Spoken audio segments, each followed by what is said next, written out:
अच्छा भाई, अली अल खत्तात दुबई से। मेरा काम इस्लामिक खत्ताती करना है, वेरी गुड। लेकिन कभी कभी कुछ क्लाइंट्स मुझे पेंसिल एक्सचेंज यानी तस्वीर बनाने का काम देते हैं। पेंसिल पेंसिल है क्या लफ्ज़ है ये? बहरहाल आप ही जानते होंगे। यानी तस्वीर बनाने का काम देते हैं, तो इंसानी तस्वीर बनाना मेरे लिए जायज़ होगा या नहीं, और अगर जायज़ नहीं तो डिजिटल तस्वीर जायज़ कैसे है?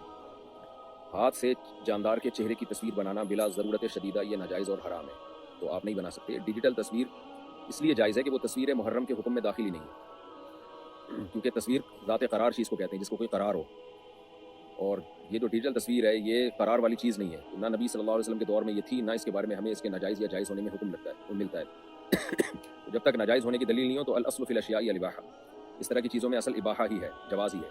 तो आप देखें ना, जितना तस्वीर को करार होता चला जाएगा उतना ज़्यादा तस्वीर हराम होती चली जाएगी। यही वजह है कि सबसे ज़्यादा हराम मुजस्मा है। आप जानदार का पुतला नहीं बना सकते, क्योंकि वो ज़ी ज़िल है, यानी साए वाली चीज़ जिसका बाकायदा साया पड़ता हो, तो वो सबसे ज़्यादा हराम है। उससे कम दर्जे की है जो हाथ से बनाई हुई तस्वीर है, उसमें मुज़ाहात लि खल्क़िल्लाह है। जो आप किसी कागज़ पे बनाते हैं, तो नबी सल्लल्लाहु अलैहि वसल्लम की बहुत शदीद वईद है इस बारे में, युज़ाहिऊन बिही खल्क़ल्लाह, कि ये अल्लाह ताला क़यामत में कहेंगे इसमें जान भी डालो।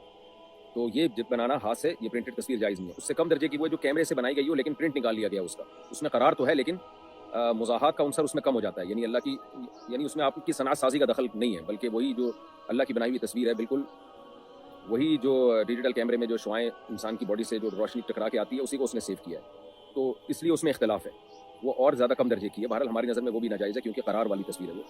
और आखिरी दर्जे की, सबसे कम दर्जे की ये रह जाती है जो डिजिटल है, जो डिजिट फॉर्म में होती है, इसका कोई करार ही नहीं होता। मोबाइल की बैटरी बंद हुई तो ये तस्वीर भी गायब हो गई, और ये तस्वीर की शक्ल में आपकी हार्ड डिस्क में या मेमोरी कार्ड में सेफ भी नहीं होती। ये डिजिट फॉर्म में होती है, 0101 की फॉर्म में होती है, और तो इस पर वो हकाम जारी नहीं होंगे। तो इसलिए अगरचे ये भी इख्तलाफी मसला है, लेकिन हमारी नज़र में ये जायज़ है, और वैसे भी इससे बचना मुमकिन भी नहीं है। तो जब किसी चीज़ में इब्तिला बहुत ज़्यादा हो जाता है, तो शरीयत में उसमें भी, और वो इत्तिफाकी तौर पर हराम ना हो। जैसे शराब में अगर इब्तिला बहुत ज़्यादा हो गया तो वो हराम ही रहेगी, सूद में अगर बहुत ज़्यादा लोग मुब्तला हो गए तो भी हराम ही रहेगा। शिर्क सारी दुनिया भी करने लगे तो हलाल नहीं हो जाएगी, हलाल नहीं हो जाएगा शिर्क। लेकिन कुछ चीज़ें इख्तलाफी हैं, असलाफ से ही इख्तलाफी चली आ रही हैं, तो उनमें जब इब्तिला बहुत ज़्यादा हो जाता है तो उसमें फिर गुंजाइश वैसे ही निकलती है। तो ये जो डिजिटल तस्वीर है, इसमें क्योंकि इसके फ़वाइद भी बहुत ज़्यादा हैं और इससे बचना मुमकिन भी नहीं है, और इसके नाजायज़ होने में बहुत सारी आरा हैं, बहुत सारे मुतदय्यन परहेज़गार उलमा भी इसको जायज़ कहते हैं। तो ऐसा नहीं है कोई इत्तिफाकी तौर पर हराम हुई है, बल्कि वो उलमा जो वाकई अल्लाह का खौफ रखते हैं, इबाहत पसंदी के कायल नहीं है कि बस हर चीज़ को जायज़ करार देना है, इस तरह की उनकी सोच नहीं है। तो दलाइल में गौर व फिक्र करने के बाद उन्होंने इसकी इजाज़त दी है, और इसके बारे में हुक्म यही दिया है कि ये उस तस्वीर में दाखिल ही नहीं है जो जिसके बारे में नबी सल्लल्लाहु अलैहि वसल्लम की शदीद तरीन वईद है। तो इतनी सारी गुंजाइशों के बाद फिर उसमें हमारी राय में तो यही है कि इसको हराम कहना बहुत मुश्किल काम है।